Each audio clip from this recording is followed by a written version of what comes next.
Hello, I'm Charlie Brooker and you're watching Weekly Wipe, a programme all about things that are happening. Things like this.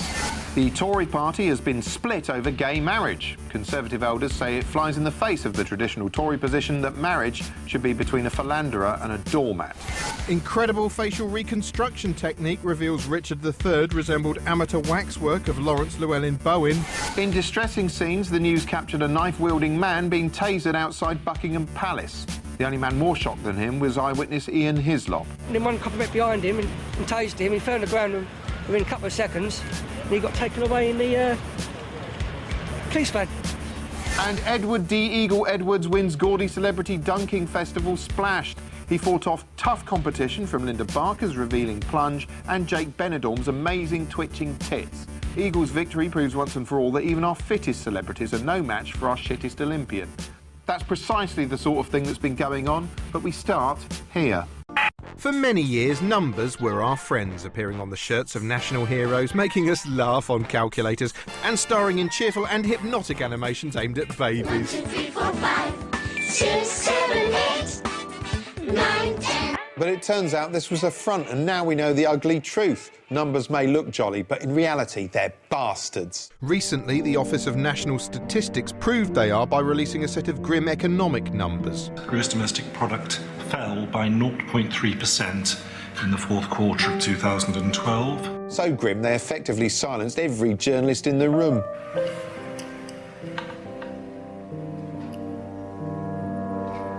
Any more questions? There must be some. Numbers have now knackered the country so comprehensively, the only businesses doing a roaring trade are shutter manufacturers, window board salesmen and sad graph designers. In fact, the sad graph industry is booming. There are basic graphs, nostalgic graphs, and graphs with the sort of interactive Chancellor head on them for you to fire light guns at. If you can afford a light gun, which you can't, thanks to him. Everything costs more these days. Petrol's so expensive you'd think it was some kind of precious resource, mined dangerously from the sea, and the prices are always rising. They go up quick enough, but they never ever come down. Well, if they do, yeah, a month later. Yeah, never ever or a month later. They're not even consistent in never coming back down. That's what devious shits these prices are. But numbers don't really convey the human cost, which is why reporters are keen to hear tales of personal, number-induced misery. Newsnight rounded up plenty of totally representative people to find out what they think. Does it feel like we're in a double or triple dip recession? It does, yeah. Do you think things will pick up? And what about you? I feel the same, really. There's just no spare money anywhere. Every bit of money you get goes on bills, electric. Elephant suits. And what do you do? I'm a builder by trade. Indian or African builder? In an attempt to convey the misery of the number-tastrophe, Sky invited a range of small business folk on air to share their tragic experiences. Well, one of the stories behind the numbers situation is keenly felt by businesses up and down the country. Oh, good, this will be sad. Tell us a little bit briefly about your business and how it's coping right now. We're coping pretty well. We're on the high street and the internet, and we're doing pretty well, actually. Oh, shit, sorry, they must have asked you by mistake. Try someone else. Tell us a bit about your business and how you're faring right now. Actually, last year we probably had one of the best years we've ever had. Yeah, but apart from that, how bad is it? Out of the last 6 months of the year, 5 months of those were best ever months. All right, show off. Let's ask the other bloke. I would concur with the previous comments. We've actually seen a good upturn in 2012 and our revenues were increased. Oh, for f***'s sake. OK, try interviewing a sort of hotelier, restaurateur type who looks a bit like a prototype David Mitchell. David, welcome to you. How's business? It's been amazingly good, actually. Oh, everyone's a winner, aren't they? Tell us more. We're doing very well. Growth last year on the bedroom element. Growth on the bedroom element? You do realise Embarrassing Bodies is next door. Yes, there's no denying it's been tough on the high street recently, which is why it's curious that against this backdrop of high street shoppicide, ITV have decided to offer viewers some outlandish escapism with a series set in a fantasy world where people actually open shops. Mr Selfridge is effectively Downton Abbey with a stockroom, shot in HD and given a thick layer of creosote. It tells the slightly embellished story of Mr Harry Selfridge, a born showman and irritant who somehow managed to create one of London's foremost department stores despite consisting of hardly anything but a beard and some teeth. I don't know why they chose Harry Selfridge over Bob Comet or Dick Debenhams, but presumably Selfridge's The Shop is delighted because it gets name-checked every other nanosecond. Mr. Selfridge. Mr Selfridge. Yes, Mr. Selfridge. Good morning, Mr. Selfridge. The Selfridgian exterior has been faithfully reproduced, presumably with CGI and some string, although most of the interior action is confined to one floor, which the cast perpetually stride through in a transparent bid to make discussion of stock levels seem dramatic.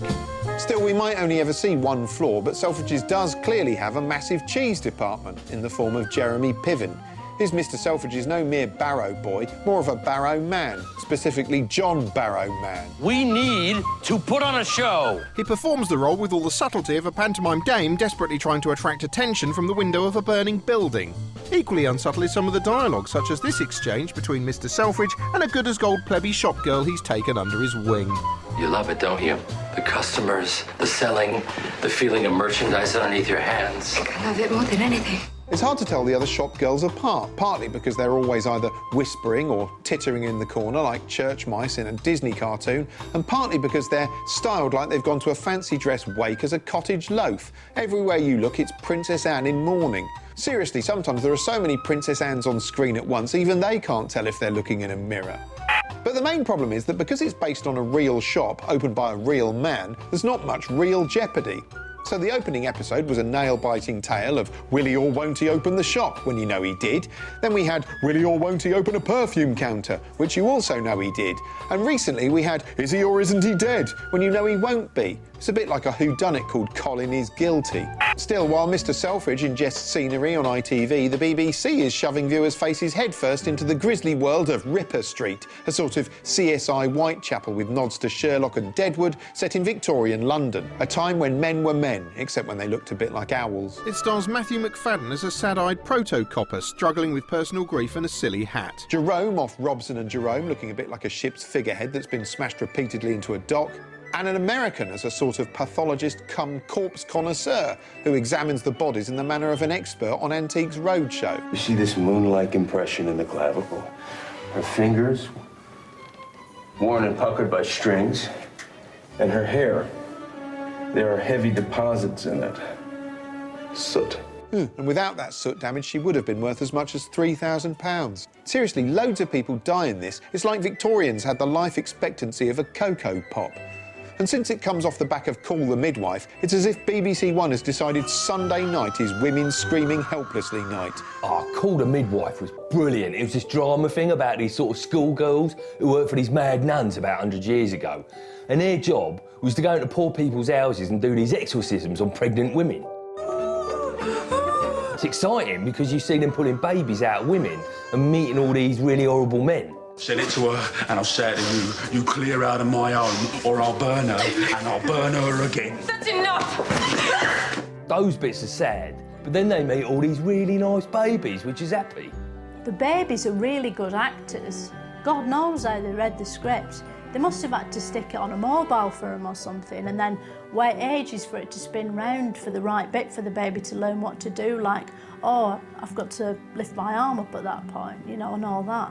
People have said it's rose tinted, but it isn't. It's sort of green. And sometimes it's really green, and then sometimes it's brown, and sometimes it's sort of green and brown, but it isn't pink because it's on early, so they can't show those bits.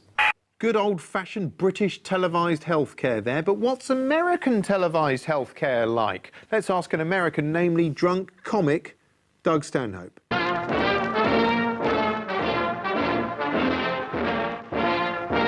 I'm Doug Stanhope, and that's why I drink. As I'm sure you're aware, we don't have a national health service here in America like you do. We either have to pay for it or we have to suck it up. Fucking UK, they have nationalized health care. We have 300 channels of cable and TV doctors. You have to get the best you can do.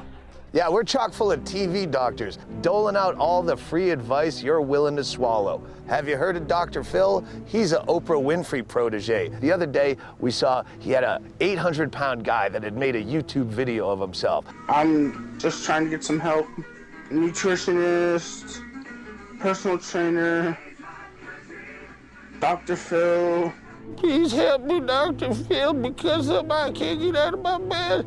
So Dr. Phil, being a great doctor and all, he sends an ambulance directly to this poor fat prick's house, and they tow his bed into an oversized industrial ambulance, and they drive him directly to the studios. As any medical professional would do.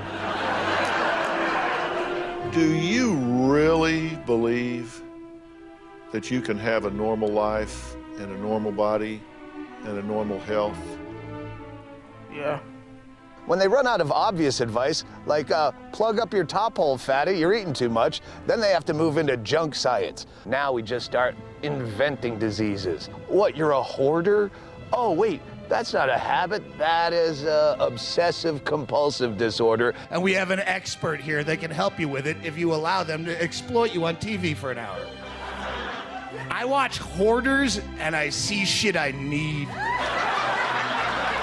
Then we have the cottage industry of rehab television. You have Dr. Drew, and you have Addicted, and you have Cracking Addiction. Intervention is my favorite. Intervention is a show that's 58 minutes long of complete exploitation. It's just watching some poor prick stumble through his life and get fired from his job, and he's shooting up in a bus toilet, and now he's puking in a trash can and shitting his pants. That's the first 55 minutes, and then they cut to the intervention, and that's just the sad family sitting around reading these sappy letters that they wrote, like Hallmark greeting cards. This is the ways you've ruined my life, Bruce. You didn't show up for Sheila's bar mitzvah. Wah. And then they whisk them off to rehab, where you go, okay, now this is where it's helpful. It's going to show us how they rehabilitate these people. Nope, that's the end of the show. Graphic at the end.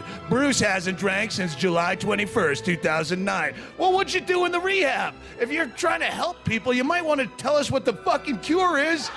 You skipped over that part entirely. I'm just saying that if you're going to get your medical advice from a TV doctor, you might as well just get the advice from Dr. Dre or Dr. Seuss, because at least that way the bad advice you get will rhyme.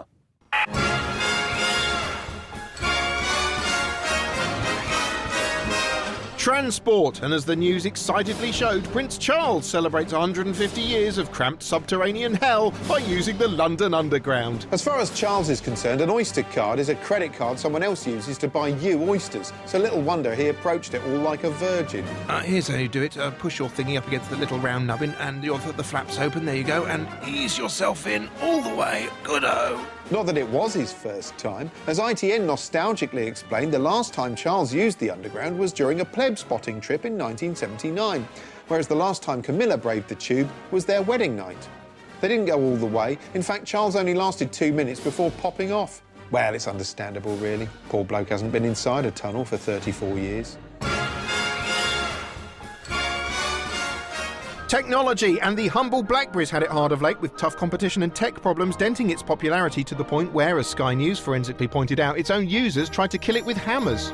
It took about a month of intermittent bashing to actually break the BlackBerry handset up. But now the BlackBerry handset folk were attempting to revive their fortunes with an informative and exciting relaunch. Yes, they're replacing their outmoded pocket typewriters with something that looks like an iPhone, but isn't, and another thing that looks like a BlackBerry and is. Aren't they beautiful? But perhaps most startling of all, BlackBerry now has a new global creative director, courtesy of an announcement straight out of The Celebrity Apprentice. She's BlackBerry's new global creative director. Please welcome Mrs. Alicia Keys. Yes, Alicia Keys. They signed her because playing the piano and wearing hats are key business skills, and not because the CEO wanted an excuse to get off with her on stage. What's odd about the appointment of Alicia Keys is she's actually a big Apple fan. I mean, she did a whole song about New York. In fact, the only thing Alicia Keys has to do with BlackBerry is she's black and wears a beret. And you wonder if she's ever really going to work. I'll see you in the office. Yeah, all Monday, right, 8 o'clock. But Ms. Keys wasn't the only Mobo winner hawking technology. The ubiquitous will.i.am was at Macworld last week, where the Wall Street Journal asked him penetrating questions about technology. What's your favorite gadget right now? Right now would be the iPad mini. Really? What do you like about it? It's smaller than the iPad. He was promoting his own bespoke gizmo, showcased lovingly by CNN, a $400 accessory that turns the iPhone into a boxier, less ergonomic iPhone. So then you sit there and you lock it. Now it's locked. Presumably it's aimed at people who wished they'd bought a camera in 1978 instead of an iPhone in 2013.